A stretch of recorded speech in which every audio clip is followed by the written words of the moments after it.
Hey, campfire crew, let's get it on.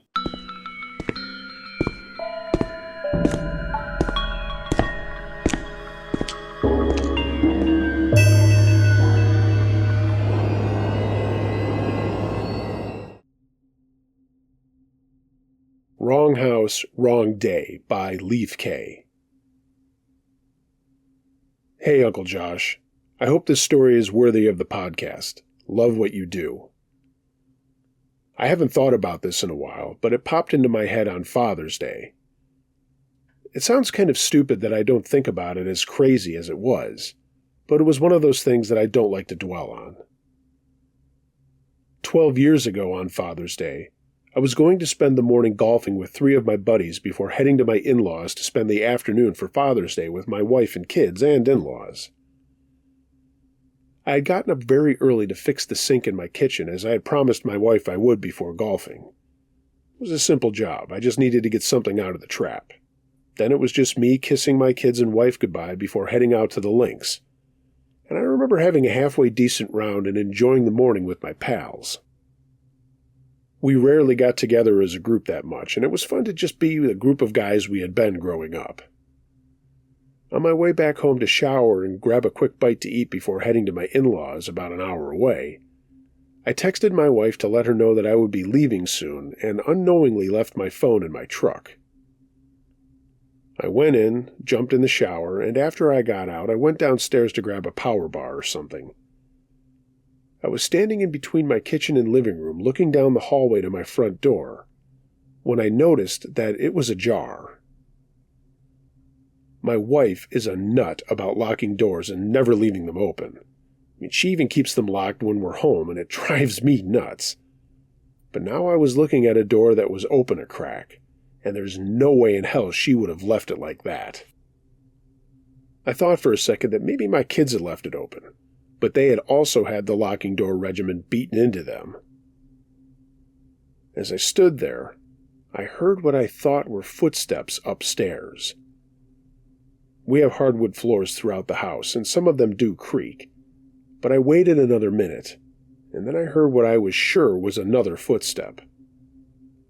Without hesitation, I knew someone was in the house, and I immediately thought to call 911, but then remembered that my phone was in my truck.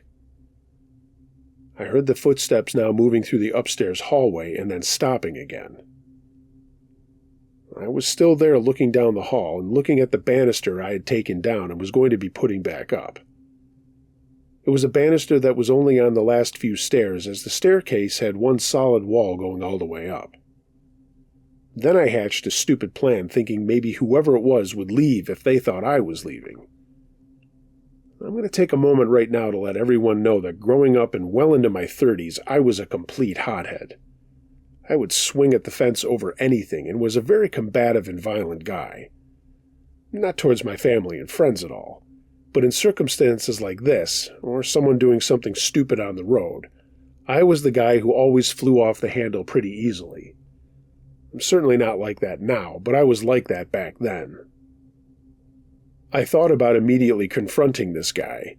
He knew that I was home, but then I thought better of it not knowing if he had a weapon.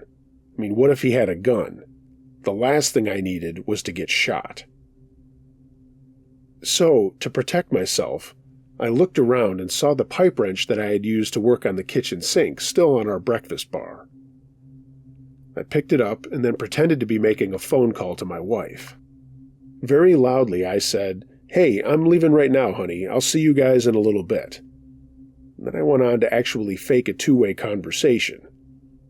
Then I opened the door to our garage and closed it. I opened the garage door from the inside and waited. I stood silently waiting to see if whoever was upstairs was going to move again, and they did. I heard them gingerly coming down the stairs, and I quietly moved across the tile in our foyer and stood at the very edge of the stairs where the banister usually was. The footsteps kept coming down the stairs, and right when I sensed the person was next to me on the stairs, I swung around as hard as I could with the pipe wrench. It hit home with a sickening crunch. I never heard anything that gross in my life. I got the guy right on his right kneecap, and he screamed in pain and tumbled down the stairs, cracking his head on the tile in front of our front door.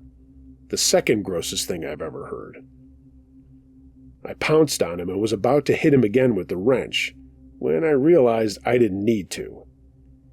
He had hit the tile with his forehead and was out, 3 of his teeth lying next to him with blood pouring out of his mouth and nose. For a second I thought, holy shit, I just killed some guy. But then I saw that he was breathing and was just knocked out. I flew out to the garage and grabbed my phone out of my truck and dialed 911. I told the dispatcher I needed police and an ambulance and everything that had just happened. I stayed on the phone watching over the guy, making sure he was still breathing, and after a few minutes he started making some moaning noises. The cops took no time at all to get to my house, and before I knew it, there was an officer looking through the crack of my front door. I had by now put the pipe wrench down and opened the door for him. He took one look at the guy and said out loud, "Holy shit, what did you do to him?"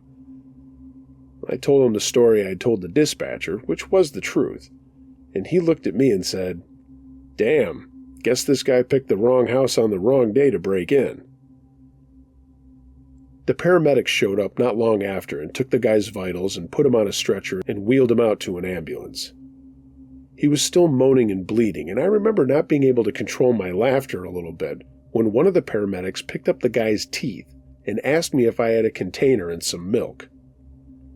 That's the day I learned that if you get your teeth knocked out, you're supposed to put them in a glass of milk. Not sure how that works, but that's what the guy asked me to do, and I obliged. The police stayed talking to me for quite a while, and I had to tell my wife what had happened and that I was going to be much later to the get-together. A few of the cops had gone around my house and looked for the way the guy got in, and they also looked for any kind of vehicle he might have driven into my neighborhood. There were no strange vehicles on the street, and of course by now there was a crowd of people in the shape of my neighbors out in the front wondering what the hell was going on. The cops asked them a bunch of questions too, but nobody had noticed anything strange going on. But somehow, this guy knew that no one was home at my house, and someone must have left the front door unlocked by accident because there was no other signs of forced entry.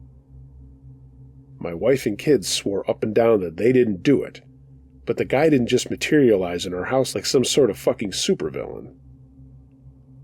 The craziest thing is he didn't have any of our stuff on him, and nothing in the house had been taken. Well, that's not totally true. They did find a pair of my wife's panties in one of his pockets, but that was it. When we learned his identity, we had no connection to him whatsoever. He was just some random guy that knew that no one was home and thought it would be a good time to break in, or walk in, as the case was. So, at the end of the day, I ended up having to clean up a bunch of blood off of our front foyer floor, and I also had to replace the runner carpet on our stairs as there was blood on that too. We pressed charges and the guy was sent to county jail, and I thought he got a pretty light sentence, but I guess that's what the judge thought was appropriate in this case. As far as I know, the last time I saw him, he was still walking with a serious limp when he was sentenced, and the paramedics and doctors were unable to put his teeth back in. It serves him right. I hope wherever he is, whenever he brushes his teeth or smiles, he remembers or at least thinks about what the cop said to me. Wrong house, wrong day.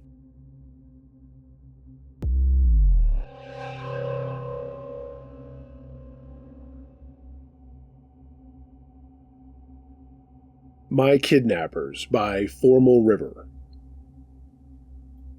It was the summer of 1978, and we had just moved from Canada to Kuala Lumpur, Malaysia. As a 7-year-old child, I was excited about moving to a new country and the adventures that awaited me, and I had no idea that one of my first adventures would be so sinister.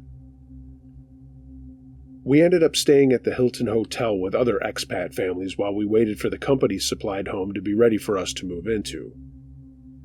As a second grader, staying in a hotel for 1 to 2 weeks was exciting and seemed like a camping trip spent in luxury. Since other expat families were also staying at the hotel, I had lots of other children to play with, One of the games we would play was hide and seek. This meant using the elevator to hide out on the other 30-some floors or in the stairwells. The hotel gave us children a false sense of security. One day when we were playing hide and seek, I took the elevator alone to the top floor of the building. I believe it was the 30th floor. And I got out. As I rounded the corner from the bank of elevators, I ran into a man and woman. They looked to be in their 30s and looked native to the country, and I recall they didn't look frightening and were nicely dressed. While they looked normal, their actions immediately said something different. The man tried to grab my arm and I pulled away, and I immediately backed away from the couple till we were standing about 10 or 15 feet apart. I, of course, was on the edge of turning and running, but understood that I had nowhere to run to if a pursuit did occur. A short-lived standoff ensued, and I assumed the man wanted to convince me to come with them willingly, because if I screamed, it would attract the attention of other guests staying on that floor. So from 15 feet apart, we stared each other down. I was standing closest to the bank of elevators, and they were standing between me and the stairwell. The man actually took a chocolate bar out of his pocket and held it out to me. This, of course, would mean approaching the couple to take it, and there was no way in hell I was going to do that. The man and woman were staring at me with creepy fake smiles, and I could see that their body positioning screamed, "We may lunge at you at any moment." As a side note, I remembered the chocolate bar had nuts in it, and I hated nuts in chocolate bars. When it was clear that I wasn't going to come to them, I could see that the man's stance started to change into a, "I'm about to lunge at you," and my stance changed to, "I think it's time to run." Right when it looked like the man was going to lunge at me, the elevator doors dinged and someone got off on the floor. I don't remember who it was or what they looked like, because as soon as I heard that sound, I turned and bolted past the person and into the open elevator doors. I recall that the man and woman retreated in the opposite direction at that sound, maybe to their room or to the stairwell. I never told anyone what happened till decades later, that as a child I quickly pushed it to the back of my mind until I was much older. It's sobering how the smallest things in life can be so life-changing. I don't remember who got off on that floor, but I remain eternally grateful to them. And to that couple, I say, let's not meet again.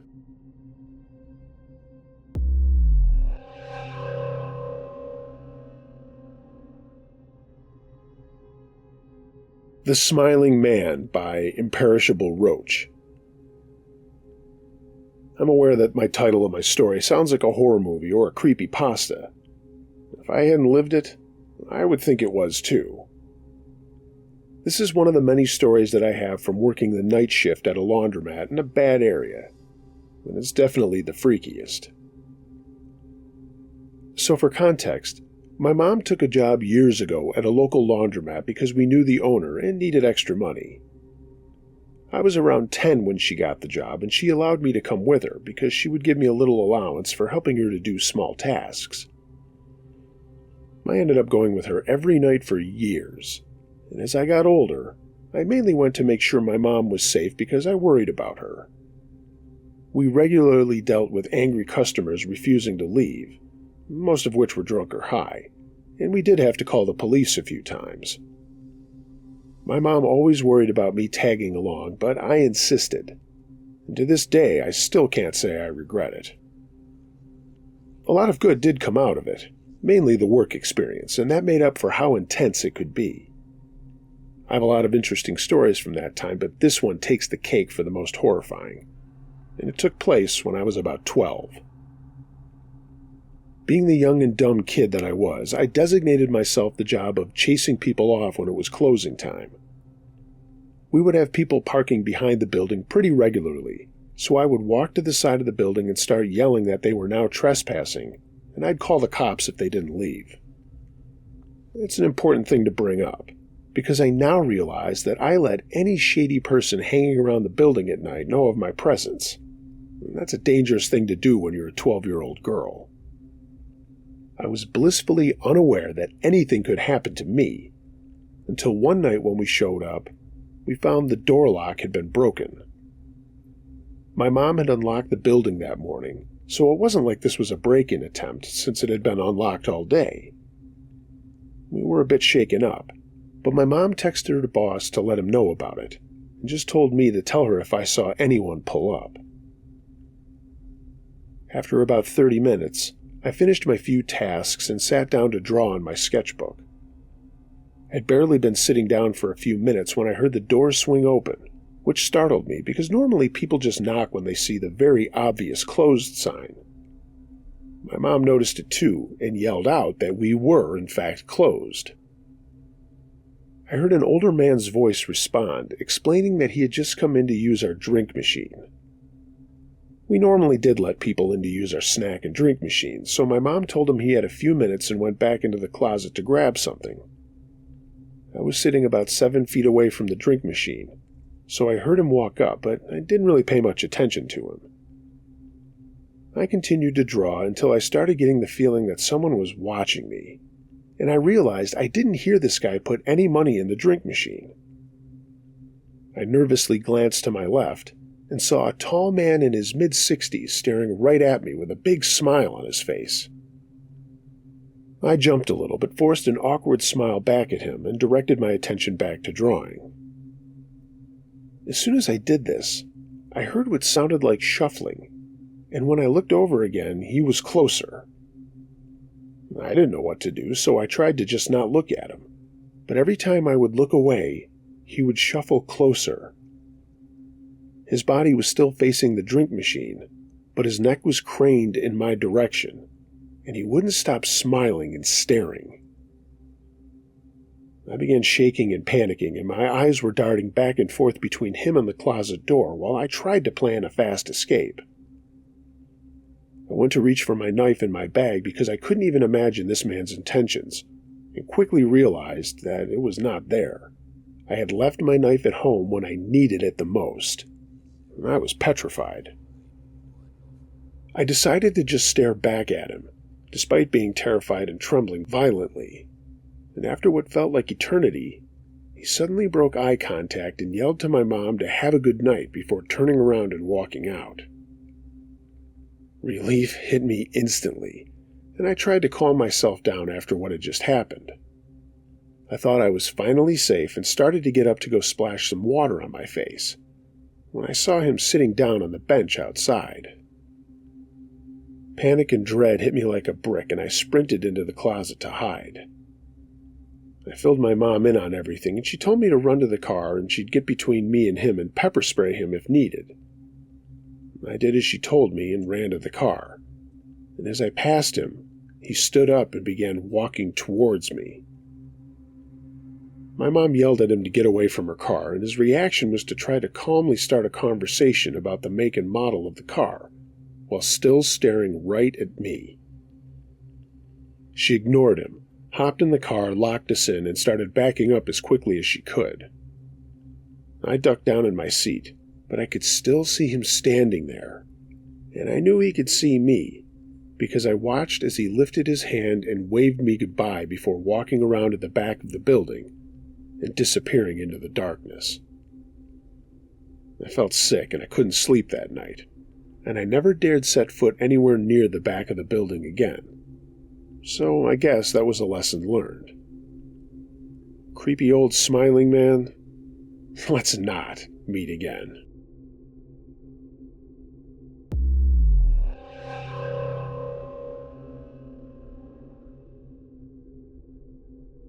Bloody Man at the Door by Immediate Algae. This happened many years ago. I think I was 12 at the time. I grew up in a nice neighborhood in an old 2-story Victorian house. We lived in the foothills of the Santa Cruz Mountains on a corner of a quiet street. It was a cool area to grow up in, lots of nature to explore, and few fences to stop kids and their dogs from exploring it. I'm the oldest of 4, but at this time my parents didn't think I was old enough to stay at home taking care of them by myself for a night, so they hired a babysitter to watch us. I had a huge crush on her. She was 17 and gorgeous, so I was okay with the deal. It was just a normal summer night, warm and with a bright moon. It was late, probably around 11 p.m. My brothers and sisters had gone to bed, and I was up reading, and the babysitter was watching TV downstairs. Me and my little brother shared a big room on the second floor that looked out over the front yard. I was reading in my bed, when suddenly my brother, in a frightened voice, called my name. I thought he was dreaming, but then he stood bolt upright in bed and stared out the window. This obviously freaked me the fuck out, so I ran over to him. My brother then pointed out what he was looking at and asked me, "Who is that man?" Down in the front yard, about 20 yards away, was a lanky, long-haired man looking up into the sky. His arms were outstretched and he was slowly spinning. Then he started moaning. I immediately started to panic. This was how some of those horror movies start, right? I jumped up and ran out into the hallway, for once glad that my parents had not put me in charge. Waiting for me in the hallway were my sisters, who had been woken up by the noise outside. And the babysitter came tearing up the stairs wide-eyed. Now I was really scared. Nobody knew what to do, and the sitter wasn't offering up any ideas. For some reason, I decided to call our neighbor across the street. He was a true curmudgeon, but he knew us. I guess I figured he wouldn't be scared, so I grabbed the phone, no cell phones or even cordless ones back when this happened. He answered after a few rings, and I asked him if he could see anyone out front. We saw him out on the front lawn, which had a clear view from his house. He was obviously annoyed, but he did go look. A couple of minutes later, he returned to the phone and told me that there was nothing and I needed to go back to bed. Click. We were in no state to do that. I quickly returned to my brother's window and looked again. The big moon was flooding the front lawn with light. No man. We tried listening for the moaning, but there was nothing but the symphony of crickets. The sitter was not going back downstairs alone, and nobody else was going to sleep anytime soon. We all agreed we should go down together and make sure all the doors and windows were locked. We crept downstairs and quickly broke into two groups to check all the doors. I was with the sitter and checking the front, and my siblings at the back of the house. All went well. Locks were secured. No weirdos were barging into the house. But the sitter wanted me to look outside one more time. I was still fucking scared, conjuring up way too many Friday the 13th and Halloween scenes in my head that my friends and I had covertly watched on their cable during sleepovers. But I didn't want to show it in front of the woman of my dreams. Just one more look, and maybe, just maybe, I'd get to be in something like Revenge of the Nerds, another movie I wasn't supposed to watch. So I quietly moved to the front window which faced the front steps to our front door.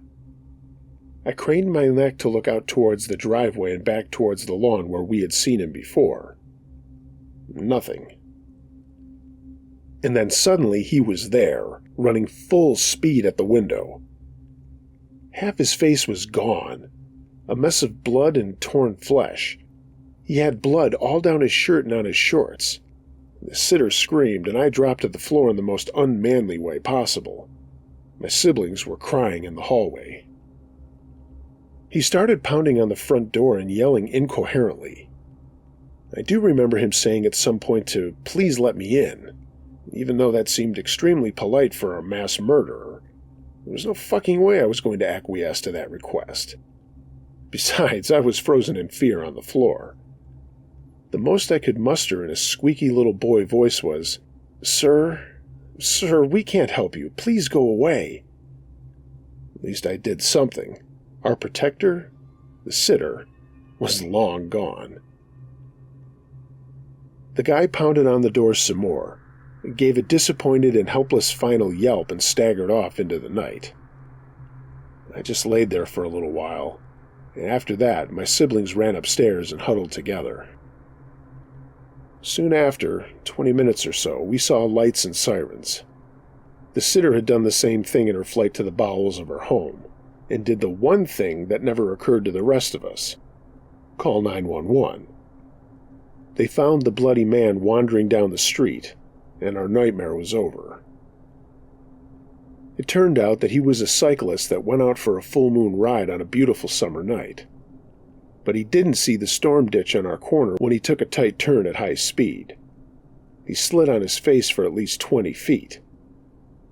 He eventually came to, but was so delirious from his injuries and the shock that he was off his rocker. He'd been wandering around for a while before any of us knew he was even there. We found blood trails crisscrossing the front of the property the next morning. I still feel bad that I didn't help him, but I was just a scared kid. My parents didn't go out without us for a while, and for years I was traumatized coming home at night. And nothing ever came of my infatuation. I don't think I ever saw that babysitter again. But my brother still loves to mimic what I said to that guy that night. Bastard.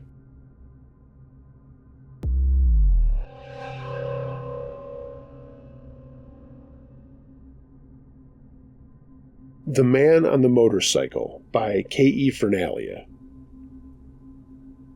Transportation in the Philippines was made easier because of the motorcycle taxis there. They're much cheaper compared to Uber or Grab cars. You just need to book a rider through an app, just like how you would book Uber in your country. I'm used to taking these motorcycle taxis whenever it's not raining. It's a faster way to get to my workplace. But that's just the tip of the iceberg to this story. On this particular night, I was craving something to eat. It was around 1 a.m., and it took me an hour or two of scrolling through my phone to look for food that would satisfy my cravings. And I just decided to go to 7-Eleven, which was a few blocks away from the village that I live in. I decided to walk. The evening breeze was nice. I reached the highway, and I walked to the nearest pedestrian lane. The streets were a bit dim, and suddenly a man on a motorcycle stopped by me, and he was urging me to ride on his bike. Motorcycle taxis here have uniforms, and I knew that this guy was a phony. 7-Eleven was still 2 blocks away, and I politely brushed him off and said that I just wanted to walk. He took off, and I felt a rush of relief. I enjoyed the rest of my walk when I came to the block where only one street lamp was working, and the light from that was not a big help. My heart was suddenly beating fast, and I was sweating. Mind you, it was cold during this time. Something was stopping me from taking a step further, and my legs felt heavy, but I did my best to walk because I was really hungry during that time. I should also mention I don't have perfect vision. I can't see anything that is more than 4 feet away from me. When I was about to reach the corner where the only working street lamp was standing, I saw that there was the guy from earlier, and he was smoking something. I squinted my eyes, and I could see that he was smoking crack. I walked faster until I reached the 7-Eleven. I shopped for my food, and then I went to the cashier to pay for my stuff. There were 3 people ahead of me. The motorcycle man went behind me. He was holding a roll of aluminum foil.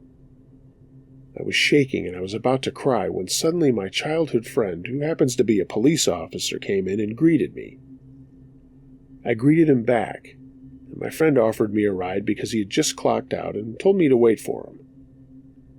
He went to the drink section of the store, and that's when the motorcycle guy came up behind me and whispered in my ear, "Suerte mo miss, hindi kita marib na yan," which translates to, "You're lucky, miss. I can't rape you now."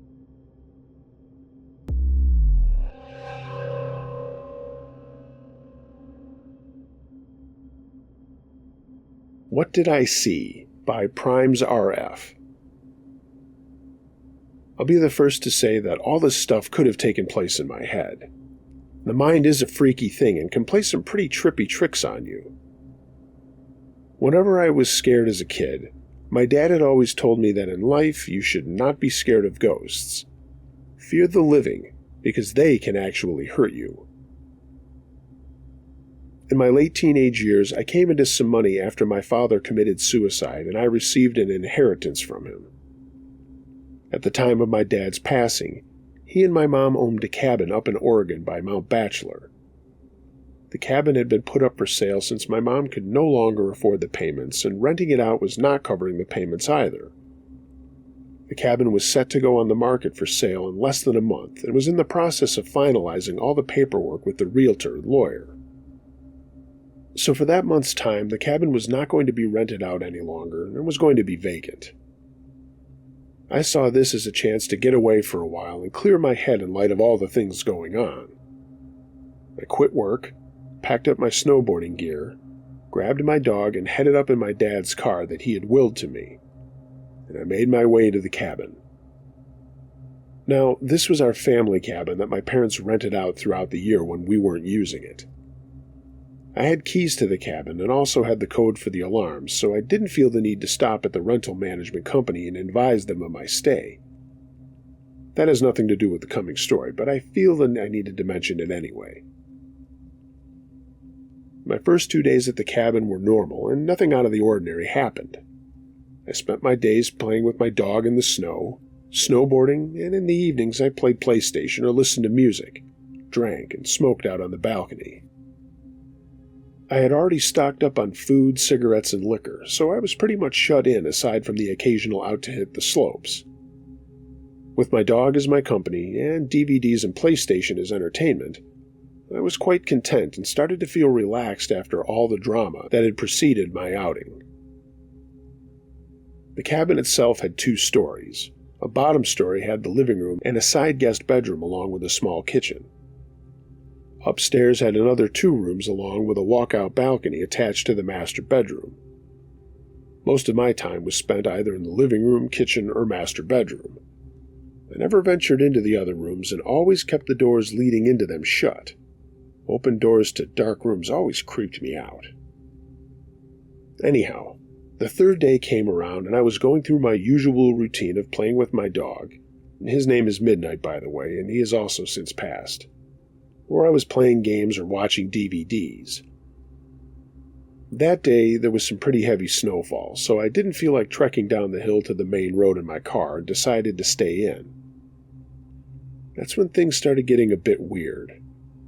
In our area, there were only 2 other cabins adjacent to ours, maybe a block away from each other. All the other cabins aside from these 2 were around a mile away from ours. Surrounding us was mostly forest and very tall pine trees. I mean, tall. That's important later on. Both of these cabins were empty, and over the past couple of days I knew that no one was currently staying there. Alright, I've given enough background, and I'm going to jump to the weirdness.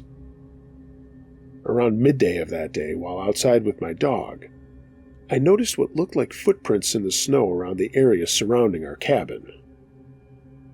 It was still snowing, so the footprints looked semi-fresh, like someone had been there in the last 20 or 30 minutes before me. I thought that maybe somebody was staying in the cabin nearest me that maybe I didn't notice. Maybe they were shut-ins like me. Alright, whatever. The prints led away from my cabin, and they disappeared in the snow towards the dense part of the trees. I disregarded the footprints and went back inside. Nighttime came around and I decided to head to bed. My dog Midnight was laying on the bed with me when I noticed his ears perk up to a standstill in a listening position. This was followed by him quickly jumping off the bed and running downstairs to the living room. I stayed in bed and stayed silent. I was kind of freaked out, and I could hear him moving around downstairs back and forth. After around 5 minutes, he ran back upstairs to me and started to do his doggy dance for the sign that he had to pee or that he wanted to go outside. Shit. Well, fine. I couldn't say no to him, so we both went downstairs to the outside driveway for him to do his thing. Only he didn't want to pee. As soon as we were outside, he started to pull on his leash, trying to drag me to where he wanted to go. And he kept looking into the dense part of the trees where the prints had been earlier. But he also kept sniffing the side of the house and looking up towards the roof. After he figured out that I was not going to go where he wanted, he sat himself down and just stared into the darkness. A bit unusual for him, but alright. Maybe there were forest animals out there that he wanted to chase down. Fuck this. I didn't want to chase anything, so I pulled him back inside and we both headed back upstairs. Around half an hour later, I was lying in bed when I heard what sounded like hooves walking on my roof.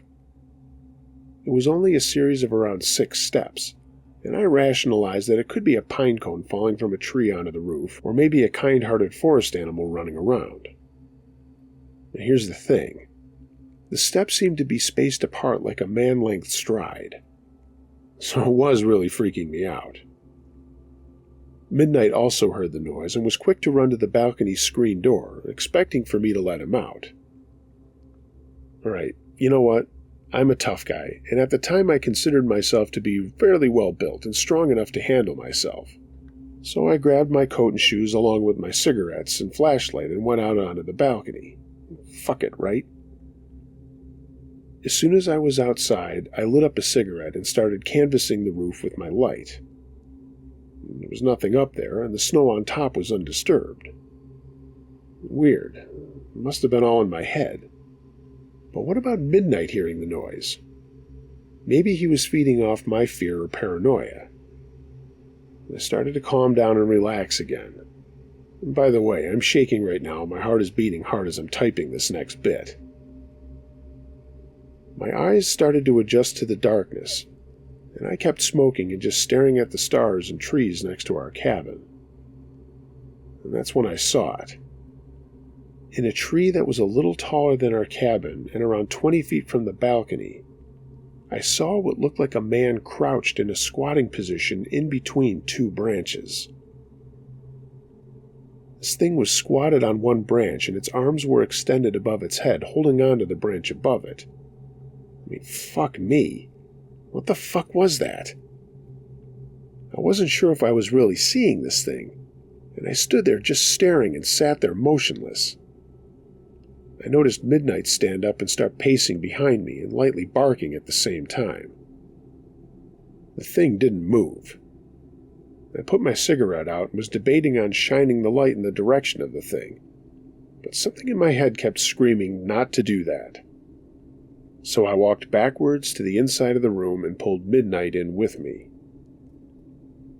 Once inside, I locked the door and shined the light in the thing's direction, but there was nothing there. I shut the curtains to the screen door and retreated back to bed. But later on in the night, I heard light tapping at the screen door, like someone was tapping on the glass with their fingers. It was consistent and didn't stop for nearly an hour. Midnight stared at the door, but he wouldn't go near it anymore. The weirdest part was that I had a feeling like someone was inviting me to open the door. But at the same time, I kept hearing my dad's voice in my head telling me to stay in bed and not do it. I listened to my dad's voice and just stayed where I was. I passed out eventually and woke up in the morning, and everything was normal. The rest of the week I spent there was non-eventful, and nothing else out of the ordinary happened. I totally admit that this all could have happened in my head. I mean, a lot of stuff was going on at that time, so I was pretty fucked up from all the drama.